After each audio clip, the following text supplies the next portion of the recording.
항상 긴장 관계에 있었습니다. 그래서 아람 왕은 눈에 가시 같은 이스라엘을 좀 없애버리려고 기회만 되면은 북이스라엘을 쳐들어옵니다. 근데 그 시대에 이 아람 왕 베나닷이 이스라엘을 쳐들어가면 그 모든 작전이 다 탈로가 나는 거예요. 어디를 좀 치자. 그러고 가서 보면은 거기에 이미 이스라엘 군대가 지키고 있는 거예요. 이번에는 이쪽을 좀 공격을 해서 이스라엘 좀 공격하자. 그렇게 하고 또 가면은 거기 역시 이스라엘 군대가 주둔해 있는. 그래서 이거 우리 안에 누군가가 간첩이 있지 않느냐. 이 간첩이 있지 아니하고는 도저히 우리가 은밀하게 작전을 세우는 그것에 대해서 어떻게 이스라엘이 이렇게 대비를 잘하느냐. 그랬을 때 그 중에 한 사람이 그렇게 얘기하죠. 이스라엘은 하나님의 선지자 엘리사라고 하는 사람이 있어서 왕께서 침상에서 하는 그 계획까지도 다 알아냅니다. 그래서 그렇다고 하면은 우리가 이 엘리사라고 하는 선지자부터 없애자. 그리고 그의 소재를 파악을 했고 그가 도단성에 있다라고 하는 것을 알아내고는 도단성을 에워쌉니다. 근데 하나님께서 엘리사가 기도하는 대로 그 기도를 들어주시고 그들의 눈을 멀게 하셨고 그들을 도단에서 사마리아 성까지 인도합니다.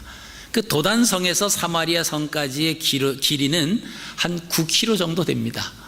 그때까지 거기가 아니고 여기고 당신이 찾는 사람이 여기 있지 아니하고 여기 있습니다. 그래서 그 사람들이 다 쫓아갔어요. 그래서 그 사람들이 우리가 볼 때 정말 눈이 가려워져서 앞을 보지 못했냐라고 하는 거지. 아니죠. 아마 그들의 어떤 이 지각이 마비가 되는 겁니다.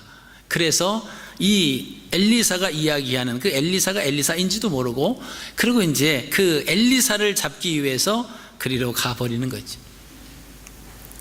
그리고 가서 정말 그들의 영적인 눈이 열려지고 보니까 자기들이 포로가 돼버린 거예요. 그때 여호람 왕이 그러지요. 내가 치리까. 그때 치지 말고 잘 대접을 하고 그리고 돌려보내소서. 그래서 이 아람 군대가 돌아갔습니다. 그래서 다시는 이스라엘을 치지 않았습니다. 그러고 세월이 지나가는 거예요. 어느 정도 세월을 지나가니까 아마 이 아람 나라에서 참 자기들이 그렇게 수모를 당한 것에 대해서 그 씻을 수 없는 어떤 결점인 것을 자꾸 이제 마음에 자꾸 되새기게 되는 거죠. 그래서 이번에는 우리가 전쟁하지 아니하고 한번 장기전을 해보자. 그리고 사마리아 성을 아예 에워싸 버립니다. 그리고는 이 사마리아의 왕으로부터 모든 관료들 이런 사람들이 있으니까 또 백성들이 그 성 안에 다 있으니까 이 사람들이 항복을 하든지 아니면은 거기서 굶어 죽든지. 그래서 그 성을 에워싸고 있습니다.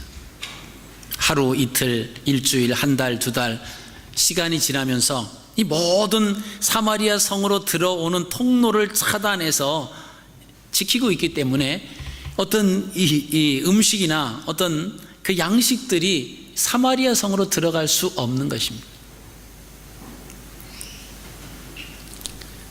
이런 공급이 수요보다 많을 때는 그런 모든 물가가 싸집니다.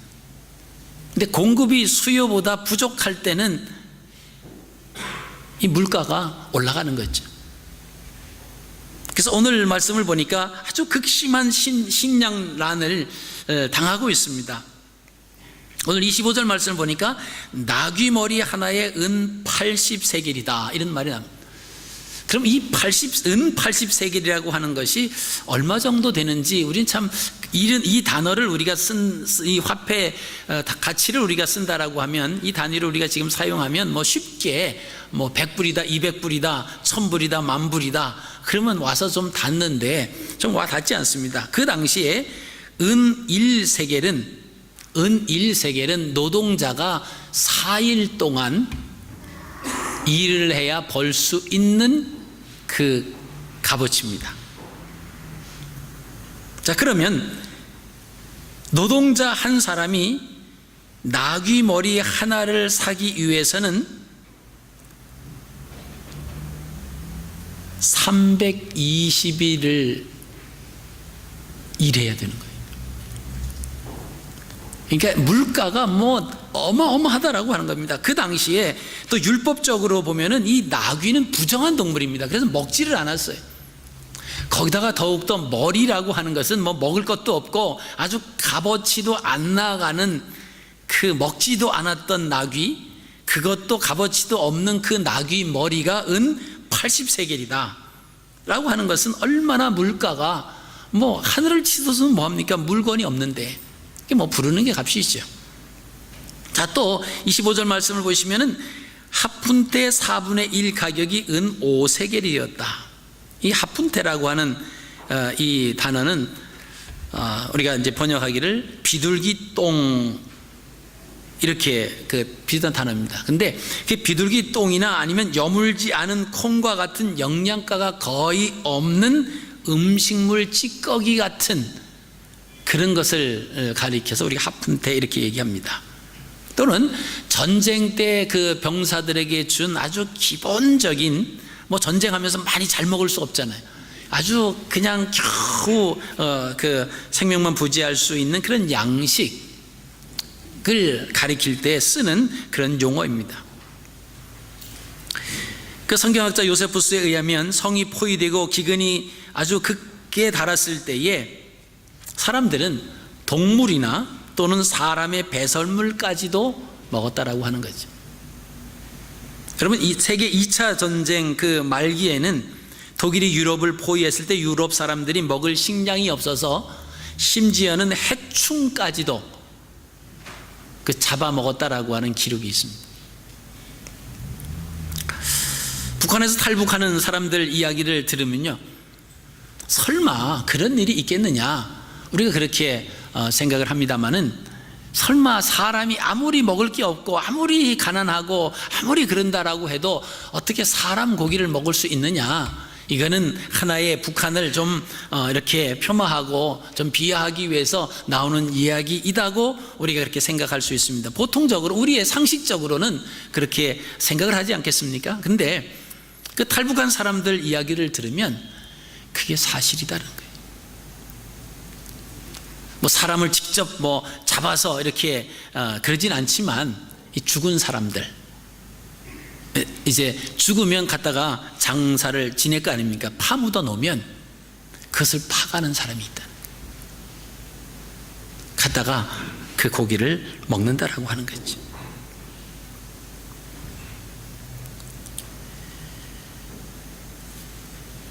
오늘 본문 말씀에 이런 정말 기절할 만한 이런 일들이 일어나는 겁니다. 그 왕이 민정 시찰을 나갔습니다. 그 보면은 그 옛날에 그 어떤 성을 보면 그 성 우에는 전차가 지나갈 정도로, 그 마차들이 지나갈 정도로 아주 그 성곽이 넓습니다. 그래서 국사를 맡아서 또 민생을 이렇게 돌아볼 때에 그 왕들이 그 민생 시찰을 할 때 그 성곽 위로 이렇게 다니는, 그러면 성곽 그 밑에다가 바로 붙여서 집을 짓고 살아가는 사람들도 많이 있었다라고 하는 것입니다. 지금 포위는 당했지만, 그러나 이 왕이 이렇게 그 성을 한번 거느려 봤는데 한 여인이 달려들어서 하소연을 하는 겁니다. 우리가 배가 너무 고파서 옆집의 여인이 오늘은 너의 아들을 잡아먹고 내일은 우리 아들을 잡아먹자, 그래서 자기 아들을 잡아서 먹었다라고 하는 겁니다. 그리고 그 다음에 이제 너의 아들을 잡아먹을 차례가 됐으니까 이제 잡자 그랬더니 그 아들을 숨겨놓고는 없다고 하는, 이거 어떻게 하면 좋겠습니까? 이런 상황들을 왕에게 얘기합니다. 왕이 그런 이야기를 들으면서 하나님께서 도우시지 아니하면 내가 무엇으로 너를 도울 수 있느냐? 타작마당이냐 포도틀이냐, 그것은 전부 다 그 성 밖에 있는 그 장소들이었습니다. 지금 나갈 수도 없는 이런 상황에서 아무것도 행할 수 없는 그런 상황에 처해져 있다라고 하는 사실을 왕은 그 여인에게 표시를 합니다. 그러면서 자기 옷을 찢고 분해하는 그 모습을 봅니다. 그러면서 오늘 6장 31절에 보시면 왕이 그렇게 말합니다. 사밧의 아들 엘리사의 머리가 오늘 그 몸에 붙어 있으면 하나님이 내게 벌유의 벌을 내리시기를 원한다, 이런 말을 합니다. 아니, 왜 갑자기 이 엘리사의 머리가 몸에 붙어 있지 않기를, 그 엘리사의 목을 치겠다라고 하는 그 이유가 뭘까요?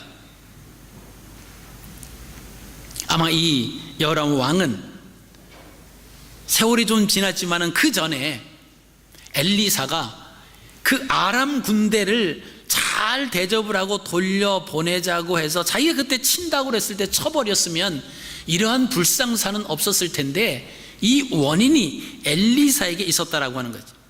더욱이 이 상황에서는 엘리사가 어떤 방법도 얘기하지 않는 거예요. 사람들은 지금 사람을, 아들들을, 자녀들을 잡아서 먹는 그런 상황, 물가는 뭐 하늘 높은 줄 모르고 치솟는 그런 상황에 있음에도 불구하고 엘리사는 이런 방구다, 그냥 가만히 있는, 이제는 엘리사의 능력도 끝났다, 뭐 이렇게 생각을 하는 거겠죠. 그럼 그 지금의 이 사태, 이 원인이 누구에게 있느냐?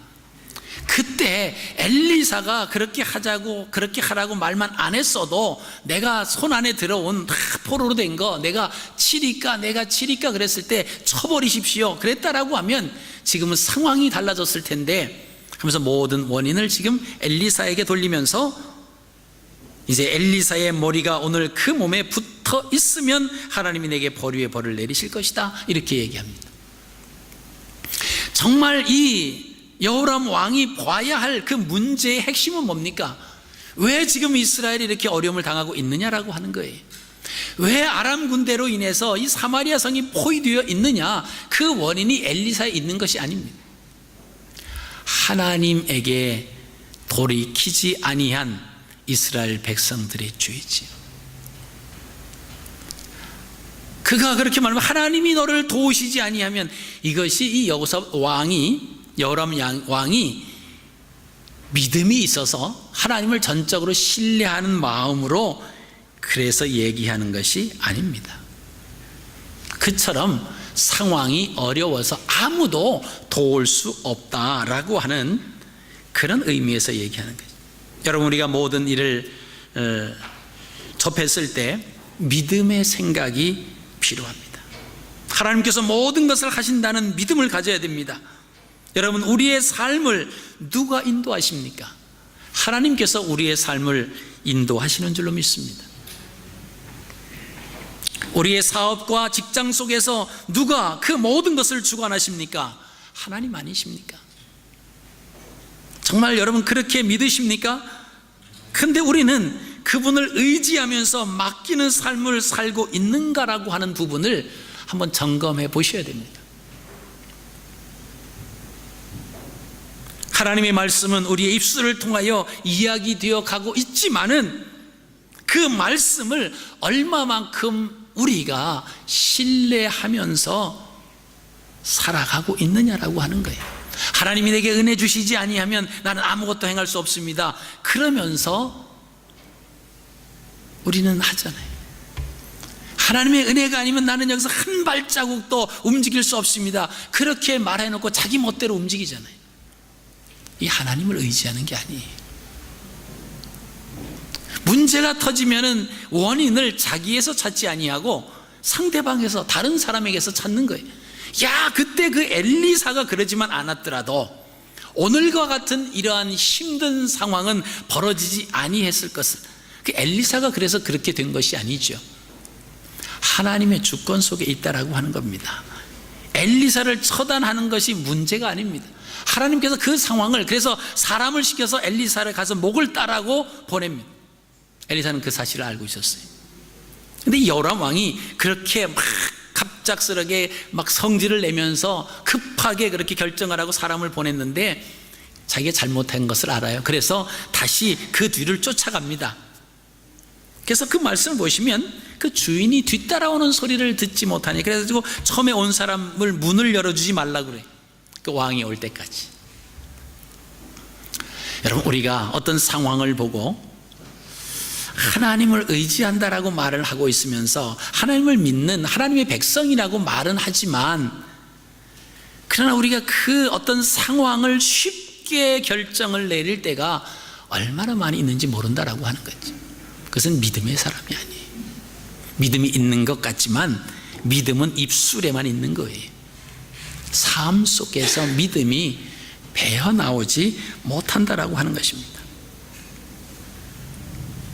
하나님께서 그런 상황에 주권자이시다라고 하는, 그럼 왜 이 이스라엘이 이러한 극심한 기근 가운데 아람의 포위가 된 그 상황에서 머물러 있어야만 되는가라고 하는 그 원인을 찾아야 되는 거예요.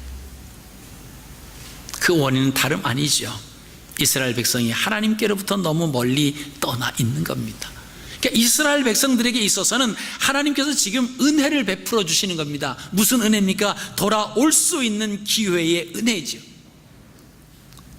그렇게 어려움이 없으면 돌아올 생각도 못하잖아요. 하나님도 생각도 못하는 그런 가운데서 어려운 상황 속에 그들을 걷게 하며 그 가운데 놓아지게 하시고, 그래서 그 속에서 깨닫게 하시기 위해서 하나님의 그런 상황 속에 이스라엘 백성이 처해지게 해주신다라고 하는 겁니다.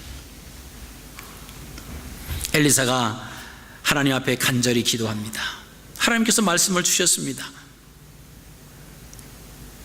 그래서 오늘 7장 1절에 여호와의 말씀을 들을지어다 여호와께서 가라사대 내일 이맘때에 사마리아 성문에서 고운 가루 한 스아에 한 세겔하고 보리 두 세아에 한 세겔을 하리라 하셨느니라. 이 나귀머리 하나에 은 80세겔 하던 것이 이제 모든 그 금액이 물가가 정상적으로 돌아온다라고 하는 말. 그 언제요? 내일 이맘때에. 자, 엘리사가 이 말을 할 때에 아람 왕이 가장 아끼는 장관이 나서서 말을 합니다. 여호와께서 하늘에 창을 내신들 어찌 이런 일이 있겠느냐. 자, 여호와께서 하늘에 창을 내셨다. 이것은 창세기 노아 홍수 때 한번 나오는 사건입니다. 하늘에 창들이 열려서 물이 쏟아져 내렸어. 이 아람 왕이 지금 사마리아 성을 겹겹이 에워싸고 있는 이 상황에서,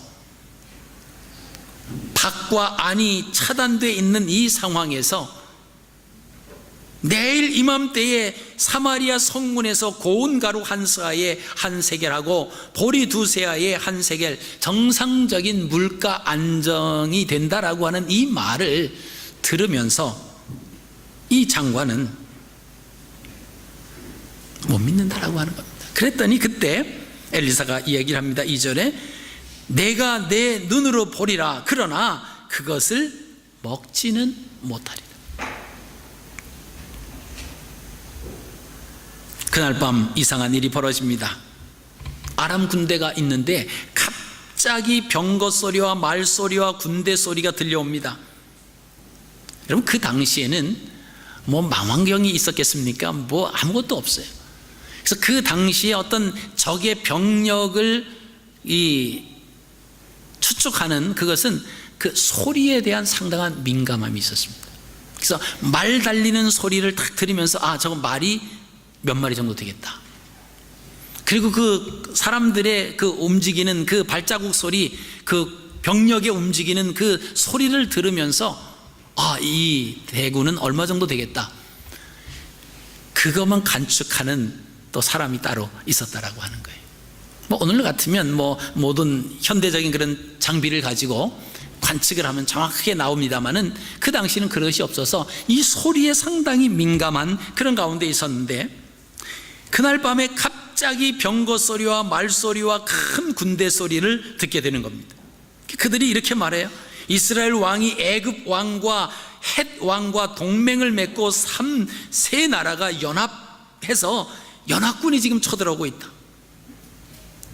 근데 그 연합군을 상상하는 그 소리와 그 모든 것을 종합해 볼 때 자기들 병력하고는 안 되는 거예요. 이러면 포위돼 버리고 말지. 성에서 문을 열고 나올 것이고 그 연합군들이 쳐들어오고 그러면 자기들은 꼼짝없이 포위될 수밖에 없는 이런 상황에 놓여져 있는 겁니다. 그래서 모든 것을 다 내려놓고 다 도망가 버립니다.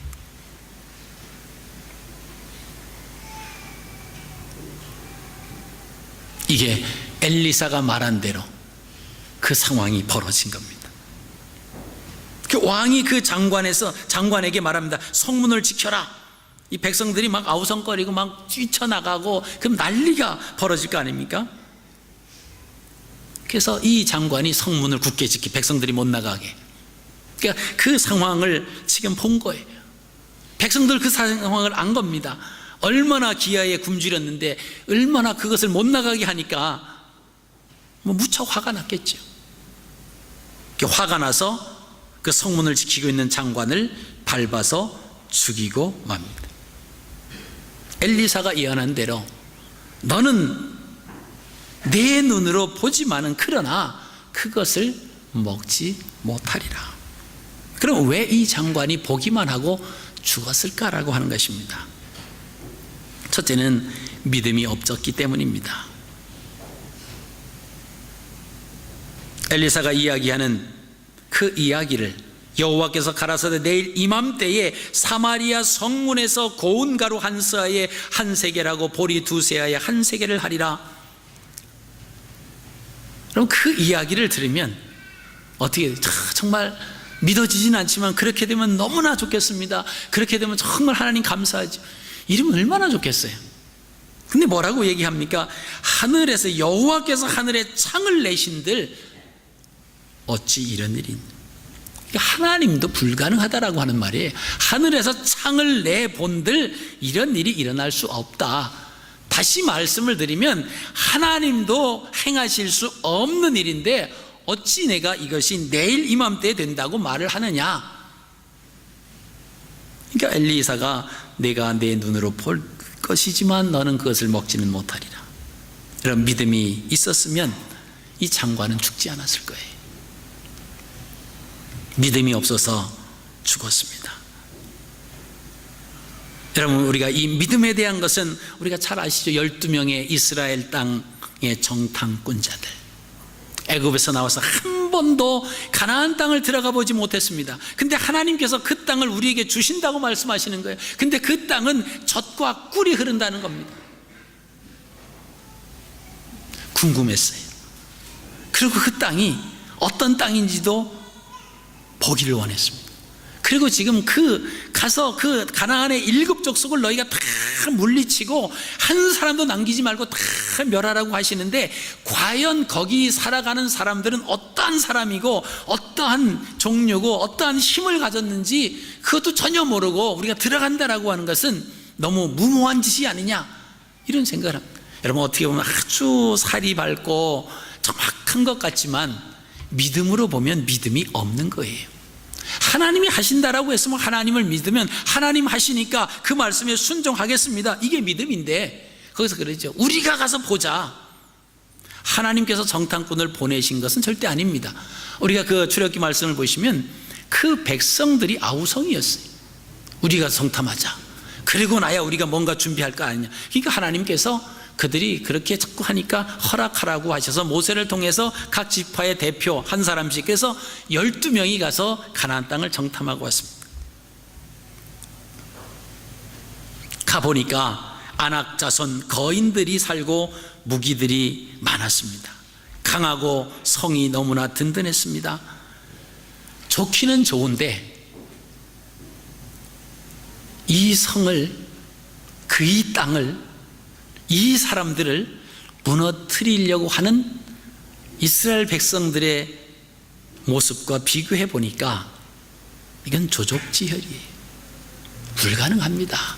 괜히 갔다가 계란으로 바위 치는 격으로 거기서 다 죽을 것 같은 거예요. 땅은 좋은데. 그래서 포도송이 하나를 메고 왔는데 2사람이 메고 왔다고 성경은 기록하고 있습니다. 그래서 와서 안 된다고. 그들은 안악자손 같고 네피림 같고 키가 장대하고 훈련된 군사들, 그리고 견고한 성이 있어서 그 성을 우리가 들어갈 수도 없습니다. 우리는 이제 여기서 망했습니다. 지금까지 온 것이 우리는 이제 아무것도, 모든 것이 물거품이 됐습니다. 이 상황에서 애굽으로 돌아갈 수도 없고 이제 우리는 어떻게 됩니까? 그 이야기를 듣던 이스라엘 백성들이 다 울면서 난리를 칩니다. 그때 두 사람, 여호수아와 갈렙은 아닙니다 여러분, 우리가 올라가십시오. 하나님께서 우리에게 차려놓으신 밥상입니다. 저희들은 우리의 밥입니다. 그렇게 얘기하다 돌에 맞아 죽을 뻔했어요. 저게 지금 정신없는 얘기다. 그래서 하나님께서 그때 끝까지 믿지 못하는 그 사람들, 너희는 여기서 끝이다라고 하는 거예요. 그때 당시 10사람의 말을 듣고 거기에 동조해서 울고불고 했던 사람들이 가나안 땅에 한 사람도 들어가지를 못합니다. 왜요? 믿음이 없어서 그래요. 우리가 잘 아시는 그 아우슈비츠 그 수용소, 이스라엘 백성들에게 가장 많은 학살이 일어났던 곳입니다. 매일같이 그 수용소에서 수천 명이 학살을 당했다고 합니다. 매일 연병장에 유대인들을 세워놓고 독일군이 지나가면서 임의로 선택을 하는 거예요. 너. 그러면 그 선택된 사람들은 가스실로 옮겨져서 생체 실험을 하고 거기서 죽임을 당합니다. 소망이 없는 거예요. 거기서 도망갈 수도, 철통같이 지키는 독일군에 의해서 도망갈 수도 없습니다. 제대로 먹어서 기력도 없어서 도망갈 힘들도 없습니다. 그러나 그 중에서 한 유대인이 기도하면서 이런 믿음을 가졌습니다. 하나님은 나를 끝까지 지켜주실 것이다. 나는 안 죽는다. 결코 그는 죽지 않고 살았습니다. 죽지 않을 거라고 믿었기 때문입니다. 작업장으로 끌려갈 때 길거리에서 유리 조각을 보면 얼른 줍습니다. 그리고 주머니에 넣어요. 그리고 아침이 되면 그 날카롭게 그 유리 조각을 더 갈아서 자기 수염을 깎아요. 얼굴을 말끔하게 만듭니다. 왜? 살 것이라고 하는 믿음이 있었기 때문에 포기하지 않는 거죠. 아침마다 연병장에서 독일 군이 죽일 사람을 뽑아갈 때 이렇게 살겠다고 그 유리 조각으로 자기 그 수염을 깎으면서 피가 나고 그러면서도 말끔하게 하려고 하는 그 사람은 차마 지명할 수 없어서 넘어가고 하다가 결국 그 사람은 살아났다라고 하는 거죠. 이 장관이 왜 죽었습니까? 입이 요도방정이었어요. 말을 잘못했다라고 하는 것입니다. 여호와께서 하늘에 창을 내신들 어찌 이런 일이 있겠느냐? 여러분, 우리가 믿음의 말을 잘 하셔야 돼요. 예수님께서 베세다 들녘에서 사람들을 열심히 하나님 나라에 선포를 하십니다. 근데 막 시간이 지나 날이 저물었습니다. 제자들에게 이들이 배가 고프니까 이들에게 먹을 것을 좀 줘라. 그들이 하는 말이 뭡니까? 여기는 주님 빈들입니다. 날이 저물었습니다. 200데나리온 가지고도 부족하고 그 떡을 살 만한 것도 없습니다. 이게 사실입니다. 이 사실이 아니라고 하는, 다 사실이에요. 그것은 빈들이었습니다. 날이 저물었습니다. 돈을 이 사람들 다 먹이려면 200데나리온을 가지고도 부족하고 그 돈이 있은들 그 빵을 살 곳이 없다라고 하는 겁니다. 주님께서는 이런 사실을 말하는 사람들을 사용하지 않았습니다. 안드레가 보리떡 5개와 물고기 2개를 가지고 어린 아이를 데리고 와서 얘기합니다. 예수님, 이 어린 아이가 보리떡 5개와 물고기 2마리를 가지고 있는데 이것을 가지고 어떻게 좀 해보십시오. 예수님은 사실을 말하는 제자를 사용하지 아니하시고 믿음의 말을 하는 안드레를 사용하십니다. 그것을 가지시고 사람들을 무리를 지어서 앉게 하라고 말씀하십니다. 그리고 그것을 들어서 축사하셔서 배불리 먹고 5,000명이 먹고도 12광주리가 남는 놀라운 오병이어의 역사가 일어났던 것은 바로 믿음의 말을 한 안드레를 통해서 주님은 역사하셨다라고 하는 겁니다. 하늘에 창을 낸들 어찌 이런 일이 있겠느냐? 그 장관의 말은 믿음의 말이 아니에요. 사실이죠. 그 당시의 상황은 맞습니다. 이 상황이 하루 사이에 뒤바뀌어진다라고 하는 것은 불가능하다. 이것이 우리가 생각하는 인간적인 사고로는 그것은 불가능합니다. 그러나 하나님께서 행하신다라고 하면 하루도 길어요. 더 짧은 순간에도 얼마든지 행하실 수 있다라고 하는 것입니다. 어느 병원에 중환자가 있었답니다. 의사가 진단해 보니까 당신은 3개월을 못 넘길 겁니다. 그래서 그 환자는 자기가 그때부터 3개월 되는 날을 정확히 그 달력에다 표시를 해놨습니다. 그리고 그날이면 죽을 거라고 이야기를 합니다. 그리고 집안 식구들에게 내가 이날에는 죽을 것이다 그러면서 얘기를 했습니다. 근데 그 사람이 정확하게 그날에 죽었답니다.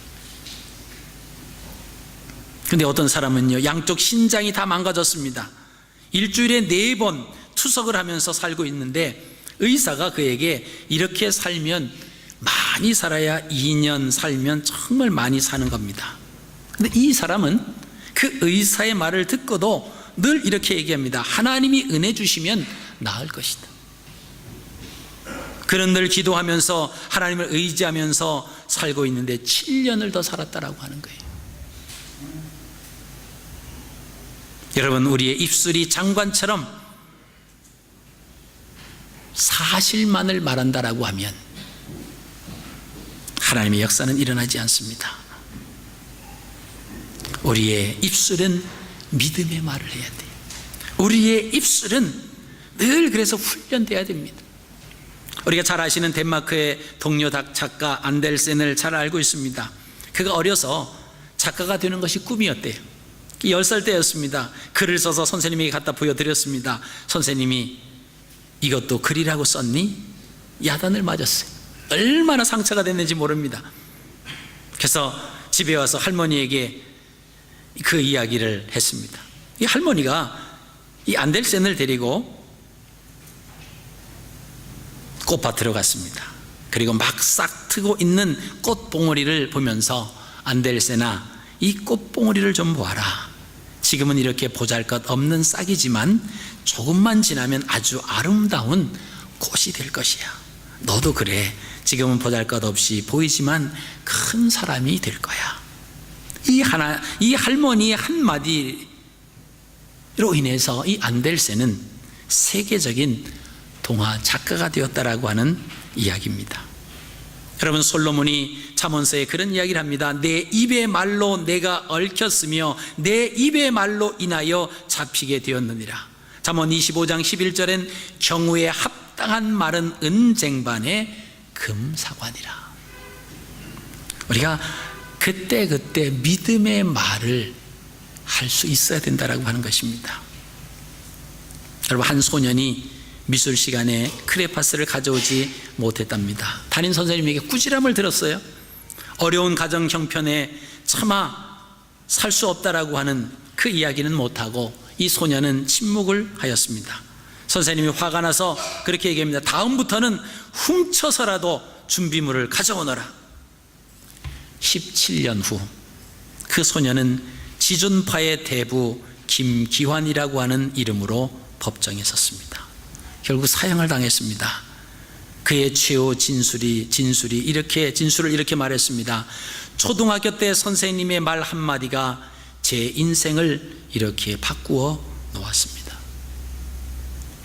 너한테 없으면 훔쳐서라도 채워나가야 된다. 가지고 와야 된다. 그럼 다른 사람 거 훔쳐오면 된다. 그때 우리가 잘 아시죠? 그 지존파들이 누가 원한이 있어서 사람을 죽인 것 아닙니다. 고급 승용차 타고 다니는 사람은 무조건 타겟이었어요. 그래서 그 당시 그랜저 V6를 타고 다니는 사람은 무조건 타겟이 됐는데, 근데 참 억울한 사람이 있었어요. 그 V6가 아닌데 자기 그랜저 스탠다드를 탔는데 뒤에다가 V6를 붙이고 싶어서 그 V6를 사서 붙였는데 그 사람이 타겟이 돼서 죽었어요. 사실 그냥 스탠다드 타고 다녔으면 타겟이 아니었는데 지존파에서 그게 이제 사실로 드러난 그 야사지요. 그 드러난 적이 있습니다. 그게 뭡니까? 나보다 잘 사는 사람, 나보다 잘 되는 꼴을 보면 막 불이 일어나는 거예요.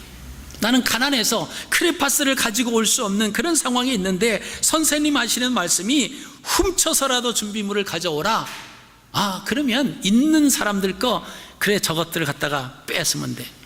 나보다 잘 살고 나보다 좀 나아지는 거 꼴을 못 보는 거예요. 그래서 그 타겟을 정해서 그 사람을 잡아다가 그렇게 무참하게 그런 살인을 저질렀던 것을 우리는 기억하십니다. 여러분, 우리의 말 한마디가 이렇게 중요하다라고 하는 거예요. 우리가 얼마나 믿음 없는 말들을 많이 하십니까?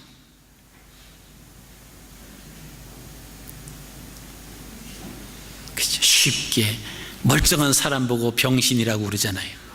멀쩡한 사람 보고 바보라고 그러잖아요. 근데 성경 말씀 보니까 형제에게 라가라 하는 자, 욕하는 자, 바보라고 하고 병신이라고 말하는 자는 지옥을 갈 것이라고. 이게 성경에 있는 말씀입니다. 우리가 하나님 말씀을 알면서도 하나님 말씀을 믿는다라고 하면서도 우리가 너무 쉽게 생각하는 거예요. 너무 우습게 생각하는 거예요. 이 상황에서 내가 화가 나는데 당신이라면 이런 화를 나는데 이런 말 안 할 수 있습니까? 이렇게 변명하죠.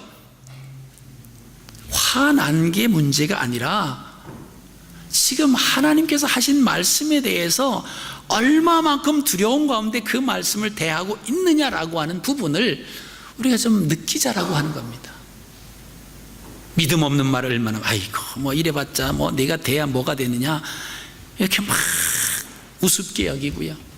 자녀들이 좀 공부 못하면 공부도 못하는 게 먹기만 잘한다고, 먹기라도 잘해라 그래야 튼튼하지 이래야만 되는데 그러니까 상처가 되는 거예요. 그러면 그 아이가 뭐지? 그래 난 아무것도 못한다 그래 막 가자. 그럼 막가파를 가는 거예요. 그러면서 왜 우리 아이들이 이렇게 말을 안 듣는지 모른다고 그렇게 길들여졌기 때문에 말을 안 듣는 거예요. 이미 삐딱선을 탔어요. 그래 부모가 말하는 건 뭐 소망이 없는데 뭐 내 마음대로 하고 싶은 대로 하지. 여러분, 오늘부터라도 회개해. 내가 잘못했다. 너의 그 미래가 얼마나 아름답고 하나님이 베풀어 주실 그 놀라운 장래가 있는데 내가 미처 바라보지 못했다. 공부가 인생의 다가 아니다. 세상에서 살아가는 것이 성적순으로 살아가는 게 아니라고 하는 말도 있듯이 공부가 다가 아니야. 내가 정말 믿음 안에서 하나님 두려움을 알고 하나님을 섬기며 정말 하나님이 주신 달란트를 개발하면서 살아가는 게 너의 축복된 길이다. 여러분, 이게 축복해 줄 수 있는 믿음의 말을 자꾸만 우리가 개발을 해야 됩니다. 아휴, 저 인간이 나에게 못되게 굴더니 잘 됐다. 아이고 고소하다. 이건 믿음의 말이 아니에요. 사실에 근거된 말이지만 믿음의 말이 아닙니다. 믿음의 말을 안 하면 죽는 거예요. 장관은 그래서 죽습니다. 회개할 기회가 있음에도 불구하고 죽습니다.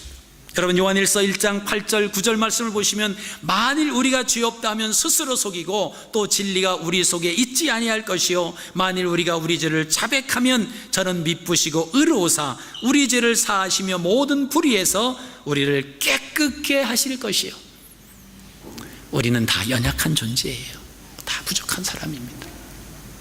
그래서 우리가 잘못될 수 있어요. 잘못 말을 내뱉을 수 있습니다. 이 자존심 때문에 그걸 이렇게 내려놓지 못하잖아요. 그래 내가 잘못했다. 내가 참 잘못 생각해서 이런 실수를 했는데 미안하다고 용서해 달라고. 그랬는데 이것이 잘 안 돼요. 이게 되는 사람이 믿음의 사람입니다. 교회만 나와서 예배 참석한다고 믿는 사람이 아닙니다. 하나님 말씀대로 살지 못하면서 예배에 참석한다고 믿는 사람이 아니죠. 믿는 사람이라고 하는 것은 하나님 말씀을 믿는 사람, 믿는다라고 하는 것은 그 말씀대로 순종하는 겁니다. 내 상황이 어떻든지 간에 하나님 말씀에 순종하는 것이 믿는 사람이에요. 지금 이 장관이 볼 때 뭐 택도 없는 소리죠. 말도 안 되는 소리입니다, 엘리사가 하는 말이. 그러나 하나님이 하신다라고 하면 얼마나 좋겠어요. 참 그랬으면 좋겠습니다, 기대하겠습니다, 내일을. 얼마나 믿음의 사람이고 얼마나 말하는 사람에게도 힘을 줘요. 야, 하나님께서 하늘에 창을 내리신들 이런 일이 있을 수 있겠느냐. 아주 기운 빠지는 소리야지요. 여러분, 우리가 남편에 대해서 얼마나 기운 빠지는 소리를 하고 있는가 한번 생각해 보세요. 열심히 힘든 몸 있고 돈 벌러 나가는 사람에게 에휴, 오늘도 가봐야 뭐 벌어봐야 뭐 아유 그래 벌어가지고 언제 우리가 집 사겠노. 그래 뭐 그러면서 이제 남편을 보내보십시오. 아마 그런 말 듣고 가슴 아파하는 분들이 계실 거예요. 또 아내에게 내 그래가지고 뭐 호박에 줄 긋는다고 수박 되나. 믿음 없는 말이죠. 하나님께서 우리를 만들어 놓으시고 보시기에 좋았더라고 이 세상에 하나밖에 없는 고귀한 인생을 만들어 놓으셨는데 우리의 작은 생각으로 작은 이 눈으로 바라보면서 판단한다라고 하는 것이 이게 참 하나님 앞에 부끄러운 거죠. 우리가 믿음 안에 산다라고 하면 하나님 말씀 속에 날마다 부서지는 거예요. 우리의 부족한 모습, 못난 생각, 못된 계획들이 얼마나 악하고 흉악한 것인가를 하나님 말씀을 대하면서 그 부분들이 하나하나 자꾸 부서져 내리는, 이게 믿음의 생활이에요. 성경 말씀 창세기부터 요한계시록까지 줄줄 다 외운다고 믿음에 있는 사람이 아닙니다. 하나님 말씀을 아는 것이 중요한 것이 아니라 아는 만큼 실천에 옮기는 것이 중요하지. 우리의 자존심 이런 것은 내려놓아야 됩니다. 여러분, 회개는 빠를수록 좋습니다. 그리고 그 죄성에 대해서는 민감할수록 좋습니다. 이 장관은 믿음이 없어서 말을 잘못해서 죽은 것, 그 이유만은 아니에요. 회개를 해요. 믿음이 없어서 그랬고 말을 잘못했어요. 그것이 우리의 모습입니다. 우리 그렇게 잘못할 수 있어요. 그러나 정말 중요한 것은 회개예요. 근데 그 다음 날이 됐습니다. 정말 바라보니까 엘리사가 말한 대로 이루어진 거예요. 그럼 뭡니까? 자기가 말한 것이 이게 잘못됐다라고 하는 것을 알잖아요. 아, 하나님이 역사하시니까 하루만 해도 이런 역사가 일어나는구나. 그러면 엘리사에게 달려가서 엘리사 선생님, 제가 잘못했습니다. 저희 믿음이 없었습니다. 용서해 주십시오. 저도 이것을 눈으로만 보지 말고 이것을 먹게 해 주십시오. 그랬다라고 하면, 그죠? 우리가 만일 우리 죄를 자백하면 저는 미쁘시고 의로우사 우리의 죄를 사해 주신다고 하셨는데 용서함 받았을 겁니다. 회개가 없어서 이 장관은 죽는 거예요. 아, 그래도 내가 그렇게 말했는데 또 어떻게 쑥스럽게, 그러다가 죽어요. 그러다가 죽었습니다. 여러분, 우리의 삶 속에서 우리가 하나님의 은혜로 살아가는 겁니다. 하나님의 은혜 없이는 우리가 한 발자국도 사실 옮길 수 없습니다. 여러분, 이것이 사실화돼야 됩니다. 그리고 하나님 말씀하시지 아니하면 저는 움직일 수 없습니다. 앞으로 나갈 수 없습니다. 하나님 말씀해 주십시오. 기다리겠습니다. 이 마음이 있어야 됩니다. 말은 그렇게 해놓고 혼자 저벅저벅 걸어서 앞으로 간다라고 하는 것은 믿음이 없는 거지. 우리가 때로는 잘못할 수도 있습니다. 그러나 그럴 때, 뉘우쳤을 때, 깨달았을 때 하나님 앞에 무릎을 꿇는 거예요. 그리고 하나님 앞에 용서를 구하는 겁니다. 그리고 그때부터 다시 하나님의 사람으로 다시 출발할 수 있습니다. 우리의 자존심 아무것도 아니에요. 그렇죠? 서먹서먹한 사람들이 화해하지 못하고 있을 때 서로 팽팽한 그런 줄다림 속에 있죠. 그러나 용기 있는 사람이 가서 미안하다고, 내가 잘못했다고, 나의 부족한 것을 용서해 달라고, 누가 잘못했는지, 자기가 더 잘했더니 잘못했다, 그런 거 따지지 않고 그래서 서로 손을 딱 잡을 때 전혀 화해되지 못할 것 같은 그런 상황들이 의외로 쉽게 되는 거예요. 의외로 이 하나님의 은혜입니다. 하나님이 말씀하시는 대로 우리가 순종하며 살아갈 때 하나님의 도우심으로 우리는 살아갈 수 있다라고 하는 것입니다. 여러분, 이번 한 주간도 하나님의 도우심으로 살아가시기를 원합니다. 하나님 말씀을 아는 것으로 멈춰지지 마십시오. 그 말씀을 순종하십시오. 그리고 하나님의 능력을 신뢰하십시오. 그리고 그분을 바라보시면서 믿음 안에서 승리하시는 복된 한 주간이 되시기를 주님의 이름으로 축복합니다.